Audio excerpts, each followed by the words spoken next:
প্রিয় শিক্ষার্থীরা, আসসালামু আলাইকুম। তোমরা কেমন আছো? আশা রাখছি ভালোই আছো। এই দুর্যোগপূর্ণ পরিস্থিতিতে আশা করছি সবাই বাসায় আছো, নিয়ম মতো পড়াশোনা করছো, নিয়ম মেনে চলছো, স্বাস্থ্যবিধি মেনে চলছো। আমরা আজকে ব্যবসা সংগঠন ও ব্যবস্থাপনা দ্বিতীয় পত্রের সমন্বয় সাধন চ্যাপ্টারটির শেষ অংশ অর্থাৎ সম্পূর্ণ চ্যাপ্টারটি একটু রিভিশন দিব। আজকে ব্যবসা সংগঠন ও ব্যবস্থাপনা দ্বিতীয় পত্রের নবম অধ্যায় সমন্বয় সাধনের লেকচার 3 অংশ আমরা শুরু করতে যাচ্ছি।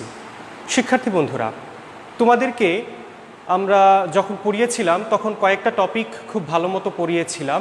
এখানে কয়েকটা টপিক বলতে 4টা টপিকই মূলত আছে, যে 4টা টপিকই আসলে এখানে একটা টপিকের থেকে একটা টপিক গুরুত্বপূর্ণ, একটা টপিকের থেকে আরেকটা টপিক গুরুত্বপূর্ণ। আর বলা হচ্ছে এই কারণেই যে এখান থেকে প্রত্যেকটা টপিক থেকে তোমার প্রশ্ন আসতে পারে পরীক্ষায়।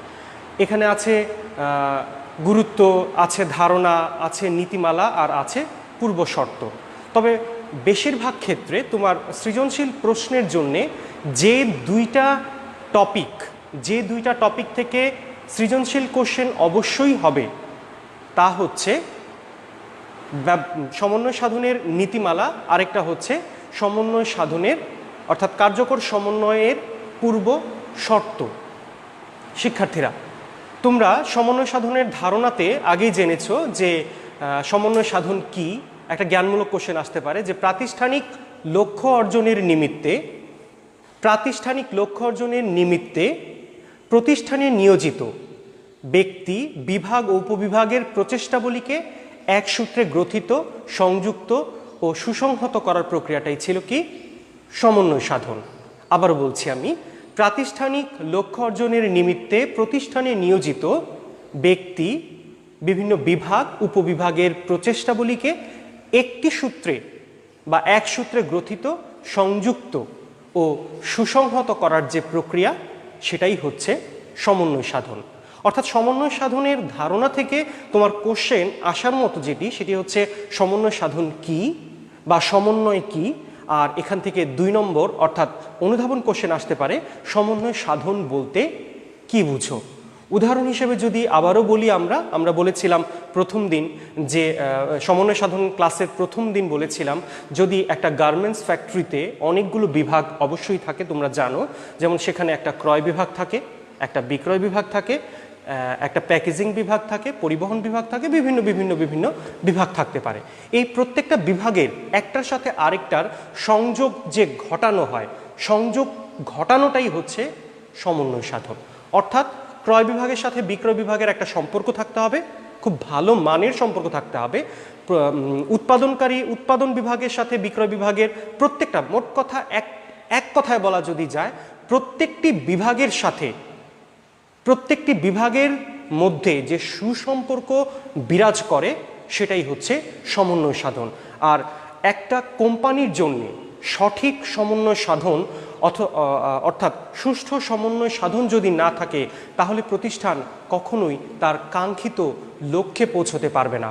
উদাহরণ যদি দেওয়া যায় যে তোমরা 5টা বন্ধু সকালবেলা হাঁটতে শুরু করেছো, তোমাদের টার্গেট হচ্ছে এই কৃষি বিশ্ববিদ্যালয় কলেজের গেট থেকে হাঁটা শুরু করেছো, তোমরা যাবে সার্কিট হাউসের মাঠে। সেই ক্ষেত্রে তোমরা হাঁটা শুরু করেছো এখান থেকে ওখানে যাবে, অথবা আমি এত দূর বললাম না, তুমি এই 1 নম্বর গেট থেকে তুমি যাবে হচ্ছে সরওয়ার্দীর মাঠে। এখন 5টি বন্ধু যদি তোমরা একই সাথে হাঁটা শুরু করো, তাহলে কিন্তু তোমরা একই সময়ে সেই কাঙ্ক্ষিত লক্ষ্য মানে হচ্ছে সরওয়ার্দীর মাঠটাতে পৌঁছতে পারবে।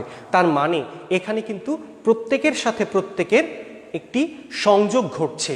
এরকম হচ্ছে না এই জায়গায় যে তোমরা 4 জন এগিয়ে যাও, 1 জন পরে আসবে। যদি এরকম হয় তাহলে কিন্তু সঠিক সমন্বয়, সুষ্ঠু সমন্বয়টি হবে না।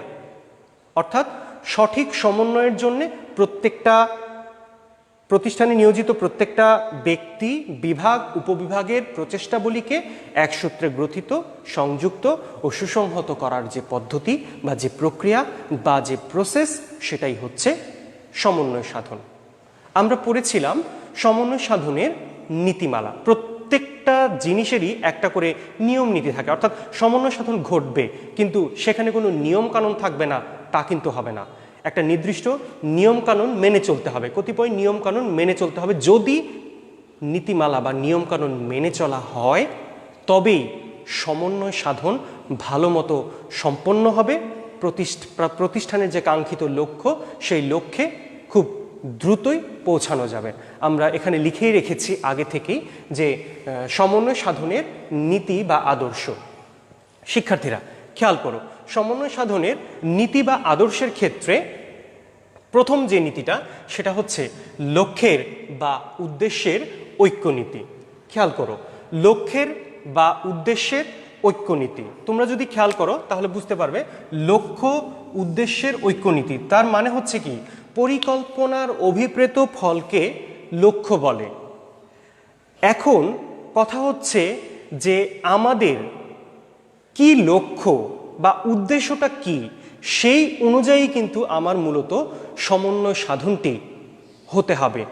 লক্ষ্য যদি থাকে একটা গার্মেন্টস ইন্ডাস্ট্রির যে এক মাসে তারা 100,000 বা 1 কোটি পিস শার্ট উৎপাদন করবে, তাহলে তাদের লক্ষ্য ছিল এটা, মানে তাদের টার্গেট ছিল 1 কোটি শার্টের পিস উৎপাদন করবে। এখন এটা এই উদ্দেশ্যটা বা এই লক্ষ্যটা কর্মীদেরকে বলে দিতে হবে, প্রত্যেকটা বিভাগকে বলে দিতে হবে। প্রত্যেকটা বিভাগ যেন জানতে পারে যে 1 মাস শেষে এই গার্মেন্টস ইন্ডাস্ট্রি থেকে 1 কোটি পিস শার্ট প্রোডাকশন করতে হবে। তাহলে কি হবে, প্রত্যেকটি বিভাগ অবগত থাকবে জিনিসটি, সেই অনুযায়ী র ম্যাটেরিয়ালস আসবে, সেই অনুযায়ী অর্থ বিভাগ অর্থ দিবে, এক্সেট্রা এক্সেট্রা। এখন এই যদি 1 কোটি পিস শার্ট তুমি যদি 1 মাস সময়ে তৈরি করতে না পারো, তার মানে কি, তোমার কোনো না কোনো জায়গায় সমন্বয়হীনতা ছিল, প্রত্যেকটা বিভাগ তার সেই অনুযায়ী কাজ করতে পারেনি, কোনো না কোনো ব্যর্থতা ছিল। তার মানে প্রথম যেটা, যে লক্ষ্যের বা উদ্দেশ্যের মধ্যে অবশ্যই একটা ঐক্য থাকতে হবে। অর্থাৎ একটা ডিপার্টমেন্টের লক্ষ্য হচ্ছে 1 লক্ষ পিস শার্ট তৈরি করা, আরেকটা ডিপার্টমেন্টের লক্ষ্য হচ্ছে আমরা মাস শেষ হলে 1 কোটি শার্টের পিস তৈরি করব। প্রত্যেকের লক্ষ্য বা প্রত্যেকের উদ্দেশ্য, প্রত্যেকের চিন্তাভাবনা যদি, প্রত্যেকটা বিভাগের চিন্তাভাবনা যদি এক রকম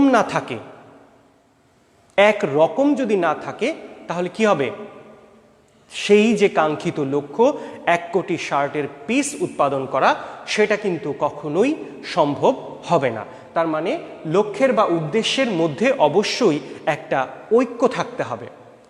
শিক্ষার্থীরা খেয়াল করো, এরপরে আছে প্রারম্ভে শুরুর নীতি। ওই যে তোমাদের প্রথমেই আমি একটা উদাহরণ দিয়েছিলাম, সমন্বয় সাধন হবে যদি কাজগুলো শুরু থেকেই শুরু করা যায়। 5টা বন্ধু এখান থেকে হাঁটা শুরু করলো, সরোয়ার্দীর মাঠে যাবে, কিন্তু 4টি বন্ধু এগিয়ে গেল, একটি বন্ধু বলল যে আমি একটু পরে আসব, তাহলে কিন্তু হবে না। শুরু থেকেই প্রত্যেকেই যখন কাজ শুরু করেছে, সেই শেষ বন্ধুটিকেও সেই সময়ই কাজ শুরু করতে হবে। যদি তা না হয় তবে কিন্তু সমন্বয় সাধন সম্পন্ন হবে না। শিক্ষার্থীরা খেয়াল করো, আশা রাখছি বুঝতে পারছো। বই তো অবশ্যই নিয়ে নিয়েছো, তোমাদের বইয়ের পয়েন্টগুলো খুব সুন্দর করে দেয়া আছে। তোমরা যদি আমার পড়ানোর পরেও তোমরা যদি বাসাতে একটুকু না পড়ো তাহলে কিন্তু হ্যাঁ হয়তো বা ভাবছো যে 3 মাস 4 মাস 5 মাস কলেজ তো বন্ধই, স্যাররা দেখছে না, কিন্তু লাইফটা কিন্তু তোমার। তুমি যেটাই করো না কেন, পড়াশোনা তোমাকেই করতে হবে। একমাত্র পড়াশোনাটাই কিন্তু তুমি কাউকে দিবে না, অর্থাৎ এই সার্টিফিকেট কখনো তুমি ভাগ করতে পারবা না, এটা শুধুমাত্রই তোমার জন্যে। আমি আশা রাখছি তোমরা পড়ছো, অবশ্যই পড়াশোনা করছো।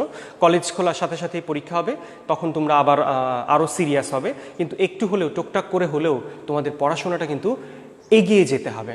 দেখো, নীতি বা আদর্শের তৃতীয়তে ছিল, 3 নম্বরে ছিল আদেশের ঐক্যনীতি। খেয়াল করো, আদেশদাতা একটা প্রতিষ্ঠানে, আদেশদাতা একটা ব্যক্তির বা একটা বিভাগের কর্মকর্তাদের আদেশদাতা অবশ্যই একজন হতে হবে। আদেশদাতা যদি হয় 2 জন, তাহলে কিন্তু কাজ সঠিকভাবে সম্পন্ন হবে না। হয়তোবা হবে, কিন্তু সঠিকভাবে সম্পন্ন হবে না। সঠিকভাবে সম্পন্ন করতে গেলে অবশ্যই, সঠিকভাবে সমন্বয় সাধন করতে গেলে অবশ্যই প্রত্যেকটা কাজের আদেশদাতা একজন হবে, যিনি কাজ করবেন, তখন তার সেই কথাগুলো শুনতে তার ভালো লাগবে, মনোযোগ দিয়ে সে কাজগুলো করতে পারবে। এরপরে আছে দেখো নিরবচ্ছিন্নতার নীতি। তার মানে কি, নীতিগুলো অর্থাৎ সমন্বয় সাধনের এটা হচ্ছে নিরবচ্ছিন্নতার নীতি। অর্থাৎ 1 মাস সমন্বয় সাধনের জন্য প্রত্যেকটা বিভাগ কাজ করে গেল, তারপরের মাস গ্যাপ দিল, তারপরের মাস ঠিক করে করলো, তাহলে কিন্তু হবে না।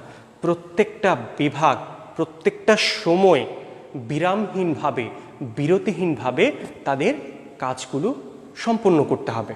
শিক্ষার্থীরা, আশা রাখছি সবাই বুঝতে পারছো। তারপরে দেখো দলীয় সমঝোতার নীতি। তার মানে কি, প্রত্যেকটা বিভাগের সাথে যে মতবিরোধ যদি থাকে সেগুলো কিন্তু থাকলে হবে না। প্রত্যেকটা বিভাগের সাথে একটা সমঝোতা থাকতে হবে যে ক্রয় বিভাগ বা উৎপাদন বিভাগ 100টা শার্ট উৎপাদন করেছে, প্যাকেজিং বিভাগ 100টা শার্ট কিন্তু প্যাকেট করতে হবে। অর্থাৎ প্রত্যেকের কাজ সমান হতে হবে, প্রত্যেকটা বিভাগের কার্যক্রমগুলোকে বুঝতে হবে, সমঝোতা করে কাজ করতে হবে। এরপরে দেখো প্রত্যক্ষ যোগাযোগের নীতি। এটা একটু দেখো, তারপর আমি অনুধাবন কোশ্চেন এটা নিয়ে একটু বিস্তারিত আলোচনা করব। খেয়াল করো, প্রত্যক্ষ যোগাযোগের নীতি। একটা বিভাগের সাথে আরেকটা বিভাগের যদি সঠিকভাবে যোগাযোগ না থাকে তাহলে কি হবে? কাজ কিন্তু হবে ভালো মতো হবে না, কাজ কিন্তু সঠিকভাবে হবে না, সমন্বয়হীনতা থেকে যাবে। একটা বিভাগের সাথে আরেকটা বিভাগের যোগাযোগ সঠিক মাপের হতে হবে, সঠিক মানের হতে হবে, সঠিক হতে হবে। মোট কথা হচ্ছে প্রত্যক্ষ যোগাযোগ। যেমন ক্রয় বিভাগের সাথে বিক্রয় বিভাগের যে একটা প্রতিষ্ঠান টার্গেট নিল বছরে 1 কোটি শার্টের পিস তৈরি করবে, সেই ক্ষেত্রে একটা বিভাগ এটা জানেই না, আরেকটা বিভাগ জানে, তাহলে কিন্তু সেই কাঙ্ক্ষিত লক্ষ্যটা হবে না, অর্জন হবে না। সেটার জন্য কি করতে হবে? প্রত্যেকটা বিভাগের সাথে প্রত্যেকটা বিভাগের মানে সঠিক যোগাযোগ থাকতে হবে, ডিরেক্ট যোগাযোগ থাকতে হবে, সরাসরি যোগাযোগটা অবশ্যই থাকতে হবে। এরপরে আসো ভারসাম্যের নীতি। কোনো বিভাগ কাজ বেশি করছে, কোনো বিভাগ কাজ কম করছে, বা 100টি শ্রমিক কাজ বেশি করছে, 200টি শ্রমিক কাজ কম করছে, এরকম হবে না। প্রত্যেকের কাজের মধ্যে অবশ্যই একটা ব্যালেন্স থাকতে হবে, একটা সমান ইকুয়াল যে ব্যাপারটা সেটা অবশ্যই থাকতে হবে, তবেই সেটা ব্যালেন্স হবে। কোনো বিভাগ বেশি করে কাজ করে ফেললো, আরেকটি বিভাগ বসে থাকবে, তা কিন্তু হচ্ছে না। অর্থাৎ ব্যালেন্সটা থাকতে হবে। তারপরে দেখো নমনীয়তার নীতি। নমনীয়তার নীতি তোমরা খেয়াল করো, এইখানে যদি উদাহরণ হিসাবে আনতে পারি, বর্তমান সময়ে কোভিড-19 নিয়ে প্রত্যেকটা garments industry, maximum garments industry বলা যায় যে পিপিই তৈরি করতে তারা বেশ জোরে সোরে জেকে বসেছে বা জোরে সোরে কাজ করছে। এখন তাদের কিন্তু এই পিপিই তৈরি করার যে কথা ছিল তা কিন্তু না। তারা কি করলো? হঠাৎ করে এটার দরকার পড়েছে, মাস্ক উৎপাদনের দরকার পড়েছে, সেই কারণে তারা কি করলো? তাৎক্ষণিক ডিসিশন পরিবর্তন করে যে আগের যে অর্ডারগুলো ছিল এগুলো আপাতত অফ, এখন সবচেয়ে বেশি ক্রাইসিস পড়ছে পিপিইর, মাস্কের, আমাদের এখন এটাই উৎপাদন করতে হবে। তাহলে কি হলো? সময় অনুযায়ী ডিসিশন বা সিদ্ধান্ত তাকে পরিবর্তন করতে হয়েছে।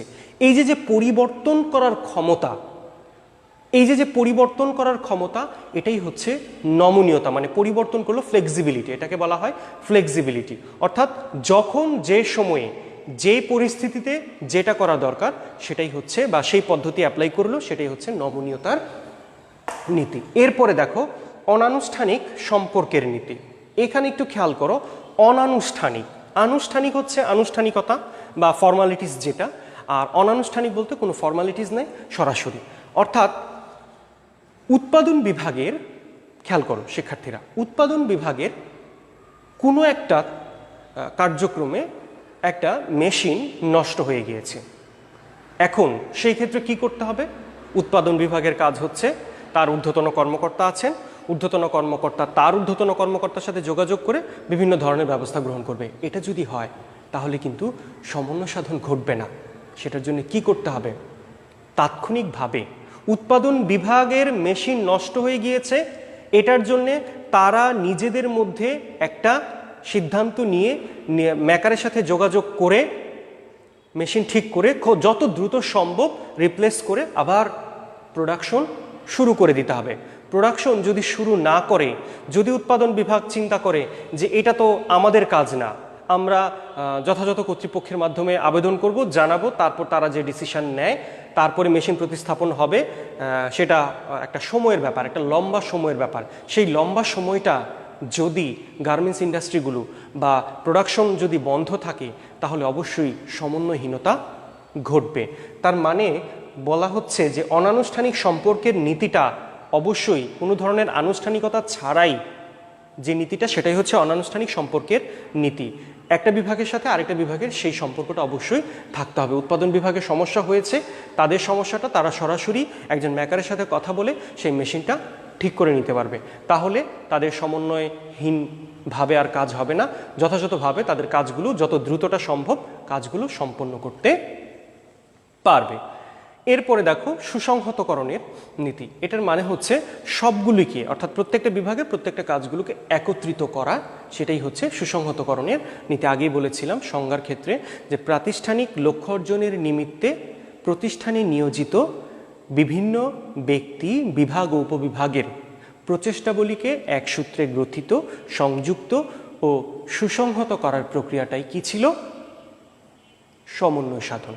অর্থাৎ সবগুলোকে একত্রিত করার নীতিটাই হচ্ছে সুসংহতকরণের নীতি।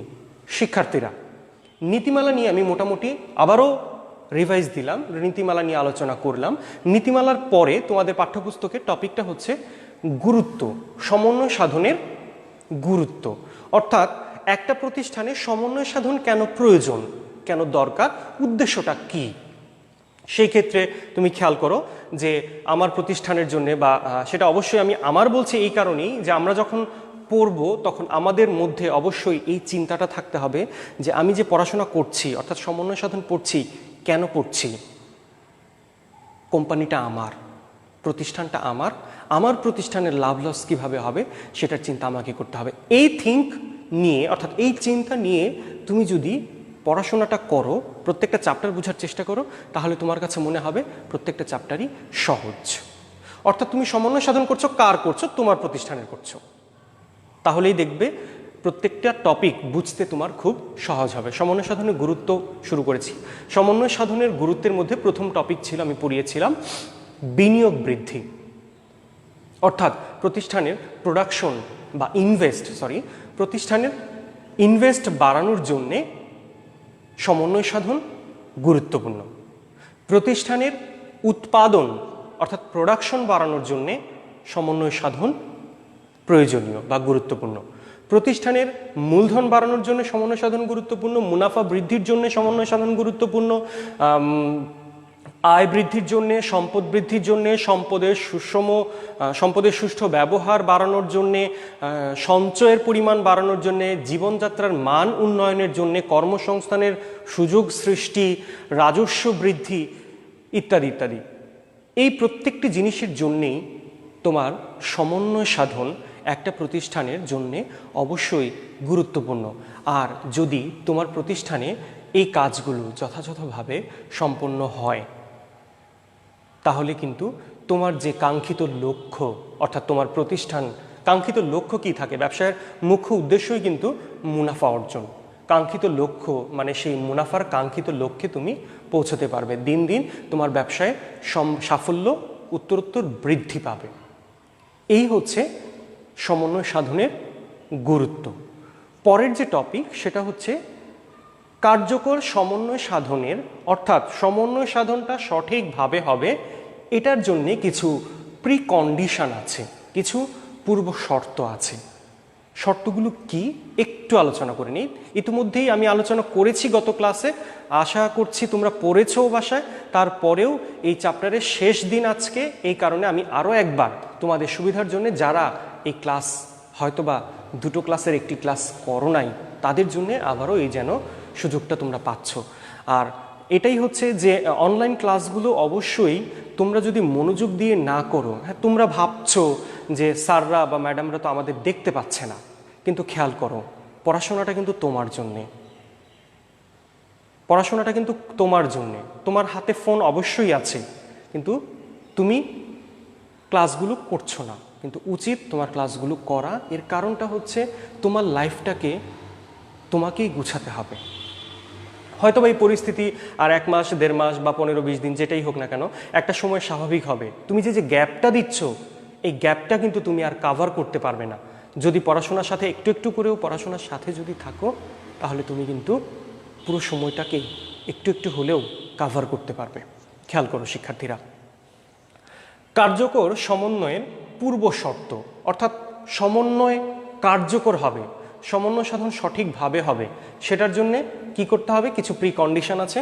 প্রথমত, সংগঠন কাঠামোটা সহজ হতে হবে, অর্থাৎ জটিল কোনো সংগঠন কাঠামো যদি থাকে, সেই ক্ষেত্রে কিন্তু তোমার সমন্বয় সাধন অত দ্রুত সম্পন্ন হবে না। এরপরে সুসংহত পরিকল্পনা, তার মানে কি? প্রত্যেকটি পরিকল্পনার সাথে সম্পর্ক থাকতে হবে। এরপরে আছে সমন্বিত প্রাতিষ্ঠানিক উদ্দেশ্য। প্রাতিষ্ঠানিক উদ্দেশ্য সমন্বিত বলতে এটাই বোঝাচ্ছে এক একটা বিভাগের এক একটা উদ্দেশ্য থাকবে। যে একটা বিভাগ চিন্তা করলো যে আমি 1 কোটি শার্টের পিস তৈরি করব, আরেকটা বিভাগ চিন্তা করলো আমি 1 কোটি শার্ট 50,000 শার্ট বিক্রি করব, তাহলে কিন্তু হবে না। প্রত্যেকটা বিভাগের মধ্যে অবশ্যই একটা সমন্বয় থাকতে হবে। এরপরে দেখো কার্যকর যোগাযোগ ব্যবস্থা প্রতিষ্ঠা। এখানে ছিল যে প্রত্যক্ষ যোগাযোগ, কার্যকর যোগাযোগ ব্যবস্থা। খেয়াল করো, প্রত্যেকটা বিভাগের সাথে যোগাযোগ ব্যবস্থাটা অবশ্যই কার্যকর হতে হবে। যদি কার্যকর না হয়, তাহলে কিন্তু তোমার যে কাঙ্ক্ষিত লক্ষ্য, অর্থাৎ সমন্বয় সাধন করার যে প্রয়াস, সেটা আর সম্পন্ন হবে না। এরপরে দেখো প্রয়োজনীয় কর্তৃত্ব অর্পণ। তার মানে কি? তুমি আদেশ দিলে তোমার কর্মীকে যে তোমরা এই কাজটা করে ফেলো, শুধুমাত্র আদেশ দিলেই হবে না, সেই পাওয়ারটুকু দিতে হবে। অর্থাৎ তোমার উৎপাদন বিভাগের একটা মেশিন নষ্ট হয়ে গিয়েছে, তোমরা ঠিক করে ফেলো, কিন্তু সেটার জন্য যে অর্থ দেওয়া দরকার, সেই অর্থ খরচ করার পাওয়ারটুকু তোমাকে দেওয়া হলো না, অর্থাৎ তোমার সেই উৎপাদন বিভাগকে দেওয়া হলো না, তাহলে কিন্তু সে সেটা করতে পারবে না, সম্পন্ন করতে পারবে না। সেই জন্য প্রয়োজনীয় কর্তৃত্ব অর্পণ এবং সেটা করতে হবে। এরপরে দেখো দক্ষ ব্যবস্থাপনা নিশ্চিত করা। ব্যবস্থাপনা যদি, প্রশাসন যদি দক্ষ না হয়, তাহলে কিন্তু তোমার সমন্বয় সাধন কখনোই সঠিকভাবে হবে না। এরপরে আছে পুরস্কারের ব্যবস্থা করা। তুমি কর্মীদেরকে দিয়ে সারা জীবন কাজ করিয়ে নিবে, তাদের কাছ থেকে কাজ আদায় করবে, কিন্তু তুমি প্রণোদনা দিবে না, তাহলে কিন্তু হবে না। তাদের মাথার মধ্যে কিন্তু সবসময় একটা কাজ করে যে আমি এই কাজটা করছি, আমি তো বেতন পাচ্ছি। যদি কর্মী ভাবে যে আমি এই কাজটা করছি, এটার জন্যে আমাকে একটা কমিশন দেওয়া হবে, একটা বোনাস দেওয়া হবে, একটা পুরস্কার দেওয়া হবে, একটা সম্মানিত করা হবে, সেই ক্ষেত্রে তখন কিন্তু তার মধ্যে একটা কাজের উদ্দীপনা জাগ্রত হবে। যে এই মাসে, অর্থাৎ employee of the month, employee of the year, যে সারা বছরে এই কর্মীটি শ্রেষ্ঠ কর্মী নির্বাচিত হয়েছে, সারা মাসে এই কর্মীটি শ্রেষ্ঠ কর্মী হিসেবে নির্বাচিত হয়েছে, এই যে তাকে উৎসাহ দেওয়া, তাকে মোটিভেশন দেওয়া, তাকে প্রেরণা দেওয়া, এইটা কার্যকর সমন্বয়ের ক্ষেত্রে অবশ্যই একটা পূর্ব শর্ত হিসেবে কাজ করে। যদি এটা বলা থাকে যে আপনারা এই কাজটা করেন, আপনাদের জন্য এই কাজের ব্যবস্থা রয়েছে, তাহলে কর্মী অবশ্যই উৎসাহ দিয়ে সেই কাজটা করবে। এরপরে দেখো তত্ত্বাবধান পরিসর নিশ্চিত করা। তত্ত্বাবধান পরিসর নিশ্চিত করা, একজন ঊর্ধ্বতন কর্মকর্তার আন্ডারে যদি 20 জন কর্মী থাকে, তাহলে এগুলোর দেখভালের দায়িত্ব যদি ওনাকে দেওয়া হয়, উনি কিন্তু খুব সহজেই সেই দেখভালের দায়িত্বটুকু পালন করতে পারবেন। কোন কর্মী ভালো মতো কাজ করছে, কোন কর্মী করছে না, খোঁজখবর নিতে পারবেন, কে ভালো করছে, কে খারাপ করছে। কিন্তু যদি তার আন্ডারে 20 জনের পরিবর্তে 100 জন দেওয়া হয়, তাহলে কি তার যে দেখভালের দায়িত্ব বা তত্ত্বাবধানের দায়িত্ব, সেটি কি উনি সম্পন্ন করতে পারবেন? পারবেন না, সঠিকভাবে পারবেন না। এই কারণেই তত্ত্বাবধান পরিসর নিশ্চিত করা, সেটা কাম্য সংখ্যক হতে হবে। তার মানে একজন ঊর্ধ্বতন কর্মকর্তার পক্ষে যতটুকু সম্ভব ততটুকুই কর্মকর্তার আন্ডারে কর্মী নিয়োগ দিতে হবে, অর্থাৎ দেখভালের দায়িত্বটা দিতে হবে। খেয়াল করো, আমরা আজকে আলোচনা করলাম নীতি বা আদর্শ, তারপরে আলোচনা করলাম সমন্বয় সাধনের গুরুত্ব, তারপরে আলোচনা করলাম কার্যকর সমন্বয়ের পূর্ব শর্ত। গত ক্লাসে তোমাদের এগুলো পড়িয়েছি, আবারও আজকে পড়ালাম, এর আগের ক্লাসে পড়িয়েছি, অর্থাৎ এই চ্যাপ্টার থেকে 3টি ক্লাস নিয়েছি। 3টি ক্লাসের মধ্যে সৃজনশীল প্রশ্ন প্রথম দিন আমি আলোচনা করেছিলাম, তোমাদের বাড়ির কাজও দিয়েছিলাম। আশা করছি সবাই করেছো বাড়ির কাজ। যদি কেউ করে না থাকো বাসায় করে ফেলবে। তারপরে এটা থেকে সৃজনশীল প্রশ্ন কোন জায়গা থেকে প্রশ্ন হয় সেটা আমি একটু বলি, ভালো করে খেয়াল করো। তোমার সমন্বয় সাধনের যে ধারণাটুকু, এখান থেকে জাস্ট জ্ঞানমূলক প্রশ্ন আর অনুধাবনমূলক প্রশ্ন হওয়ার সম্ভাবনাটাই বেশি। গুরুত্ব থেকেও খুব একটা প্রশ্ন হয় না। তোমার প্রশ্ন হবে হচ্ছে নীতি বা আদর্শ থেকে, আর প্রশ্ন হবে কার্যকর সমন্বয়ের পূর্ব শর্ত থেকে। তবে এখান থেকে প্রশ্ন হওয়ার সম্ভাবনাই সবচেয়ে বেশি। আর প্রত্যেকটি বছর সেকেন্ড পেপারে অর্থাৎ দ্বিতীয় পত্রে তোমার সমন্বয় সাধন চ্যাপ্টার থেকে অবশ্যই একটি কোশ্চেন, সবসময়ই একটি কোশ্চেন আসে। খেয়াল করো, এই ক্ষেত্রে তোমার নীতিমালাটার প্রতি গুরুত্ব তুমি যদি না দাও তাহলে কিন্তু তুমি এই চ্যাপ্টার থেকে কোশ্চেন অ্যান্সার করতে পারবে না। একটু খেয়াল করো, আমি তোমাদের 2টা সৃজনশীল একটু আলোচনা করব।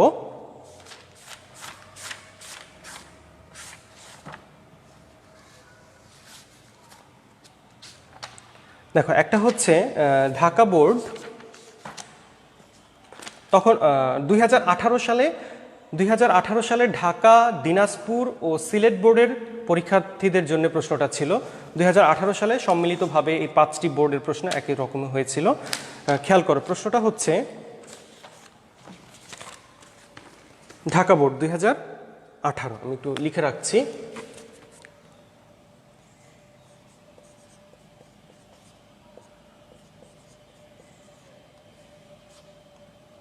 ঢাকা বোর্ড 2018 সম্মিলিত ছিল, 4-5টা বোর্ড মিলে একটি প্রশ্ন এসেছিল। প্রশ্নটা কি?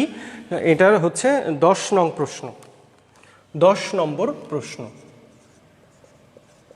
10 নং প্রশ্ন। খেয়াল করো, প্রশ্নটার ক্ষেত্রে আমি বলেছিলাম তোমাদেরকে যে প্রশ্ন পড়ার আগে, উদ্দীপক পড়ার আগে তোমাকে অবশ্যই প্রশ্নটা পড়তে হবে। এখানে দেওয়া আছে যে ক নাম্বার প্রশ্নে দেওয়া আছে সমন্বয় কি, খ নাম্বারে দেওয়া আছে সিদ্ধান্ত গ্রহণ বলতে কি বোঝায়, গ নাম্বার কোশ্চেন। শিক্ষার্থীরা খেয়াল করো, গ নাম্বার কোশ্চেনে দেওয়া আছে যে উদ্দীপকের প্রতিষ্ঠানে সমন্বয়ের কোন পূর্ব শর্তের ব্যত্যয় ঘটেছে।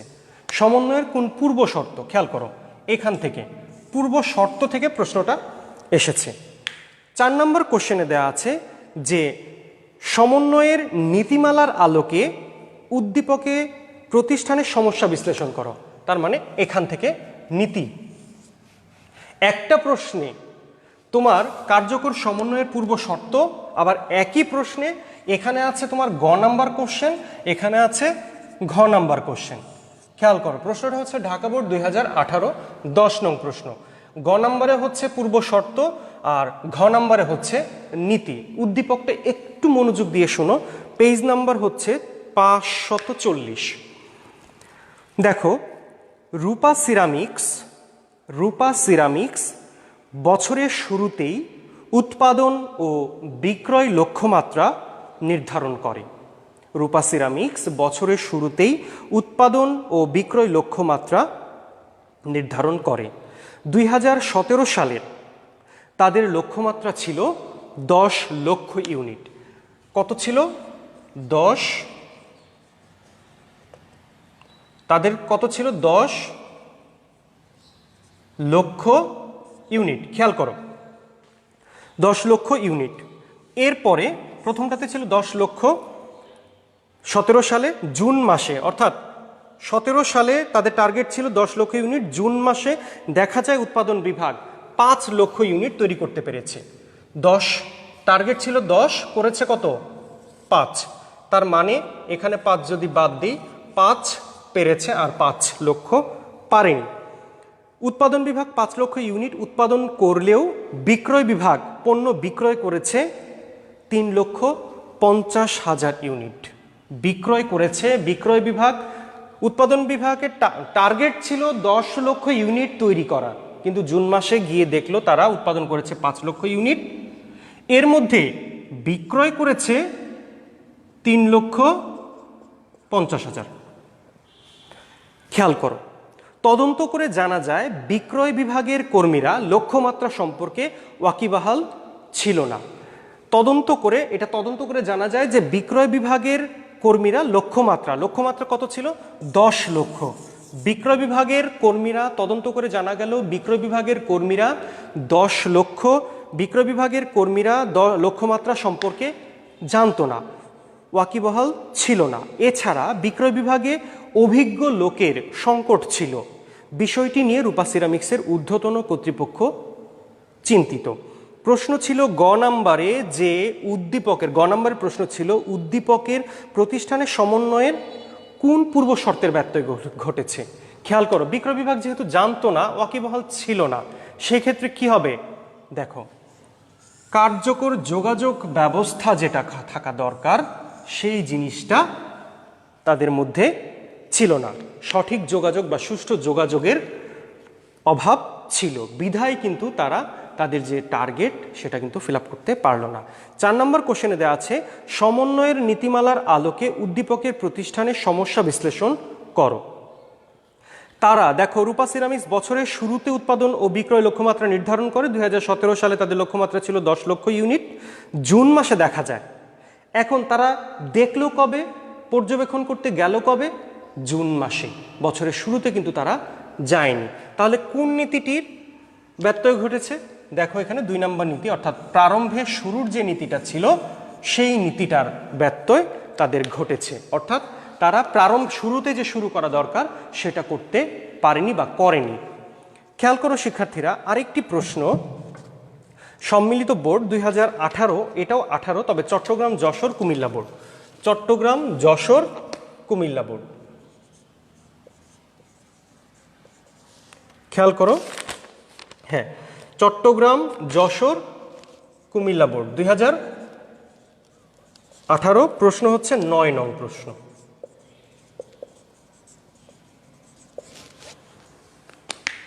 একটু খেয়াল করো, প্রশ্নটা গ নম্বরে দেওয়া আছে যে উদ্দীপকে মিস্টার কাঞ্চন মজুমদারের মুনাফার লক্ষ্য পূরণে সমন্বয়ের কোন নীতি লঙ্ঘিত হয়েছে। কোত্থেকে আসছে? নীতি থেকে। আচ্ছা, সমন্বয়ের কোন নীতি লঙ্ঘিত হয়েছে? 4 নম্বর কোশ্চেনে আছে সমন্বয়হীনতা দূর করতে ব্যবস্থাপক কি কি কার্যকর ব্যবস্থা গ্রহণ করলেন। দেখো, উদ্দীপকটা হচ্ছে যে সুন্দরবন ব্যাংক লিমিটেড চট্টগ্রাম শাখার ব্যবস্থাপক মিস্টার কাঞ্চন মজুমদার তার কর্মকর্তাদের নিয়ে একসাথে প্রতিষ্ঠানের মুনাফার লক্ষ্য পূরণ, হ্যাঁ, কিন্তু কখনো ক্যাশিয়ার অবহেলা করে, কখনো চেক ইস্যুকারী অলসতা করে, আবার কখনো চেক পাসিং অফিসারের অনাগ্রহতা ব্যবস্থাপকের লক্ষ্য অর্জনে বাধা হয়ে দাঁড়ায়। অর্থাৎ তারা ছিল উদাসীন, যে টার্গেট যেটা ছিল ক্যাশিয়ার অবহেলা করছে, কখনো চেক ইস্যু করতে অবহেলা করছে, কখনো চেক পাসিং করতে অনাগ্রহ দেখাচ্ছে। ফলে ব্যবস্থাপক সমন্বয়হীনতা দূর করার জন্য কার্যকর পদক্ষেপ গ্রহণ করলেন। প্রশ্ন হচ্ছে মিস্টার কাঞ্চন মজুমদার মুনাফার লক্ষ্য পূরণে সমন্বয়ের কোন নীতি লঙ্ঘিত হয়েছে। অর্থাৎ উনি দক্ষতার যে নীতিটা ছিল, খেয়াল করো, অর্থাৎ একটা প্রতিষ্ঠানের দক্ষতা, অর্থাৎ একটা ব্যবস্থাপনার জন্য দক্ষতা অবশ্যই দরকার, দক্ষতার যে নীতিটা ছিল সেটা এখানে দেয়া আছে। এরপরে সমন্বয়হীনতা দূর করতে ব্যবস্থাপক কি কি কার্যকর ব্যবস্থা গ্রহণ করলেন? তিনি ভালো পরিকল্পনা নিলেন, প্রশিক্ষণ দিলেন, নিয়ন্ত্রণের কাজ সম্পন্ন করলেন, ইত্যাদি ইত্যাদি। এখন একটু মনোযোগ দাও, তোমরা সবাই মনোযোগ দিচ্ছ, তারপর আমি বলছি আরেকটু মনোযোগ দাও। এই চ্যাপ্টার থেকে তোমার প্রশ্ন অবশ্যই বোর্ড পরীক্ষায় যদি চিন্তা করো অবশ্যই একটি প্রশ্ন হবে, কলেজ পরীক্ষাগুলোতে এই চ্যাপ্টার থেকে 2টি প্রশ্ন হতে পারে। তবে তোমার নীতিমালা আর পূর্ব শর্ত ছাড়া উদ্দীপক খুব কমই হয়। সেই ক্ষেত্রে তোমরা এই 4টা টপিকের মধ্যে ধারণা, আদর্শ, গুরুত্ব, তারপরে আছে পূর্ব শর্ত, এর মধ্যে তোমরা নীতি বা আদর্শটাকে একটু ভালো করে মনোযোগ দিয়ে পড়বে, আর হচ্ছে কার্যকর সমন্বয় সাধনের পূর্ব শর্তটা একটু মনোযোগ দিয়ে পড়বে। আশা করছি ভালোই থাকবে তোমরা। তারপরেও এখন যেহেতু পরিস্থিতি আরও একটু অন্যদিকে যাচ্ছে, ভয় পাওয়ার কিছু নেই, কারণ করোনা ভাইরাস আতঙ্কের বিষয় নয়, প্রয়োজন সচেতনতা। তুমি যত বেশি সচেতন থাকবে তত বেশি এটা থেকে মুক্তি পাওয়ার সম্ভাবনাটা বেশি থাকবে। তোমরা সবাই ভালো থাকবে, পড়াশোনা করো। এই চ্যাপ্টারটুকু আজকের মতো এখানেই শেষ করছি। পরবর্তীতে অন্য আগামী মঙ্গলবারের ক্লাসে আমরা নতুন অধ্যায় শুরু করব। সে পর্যন্ত তোমরা সবাই ভালো থাকো, সুস্থ থাকো। আসসালামু আলাইকুম।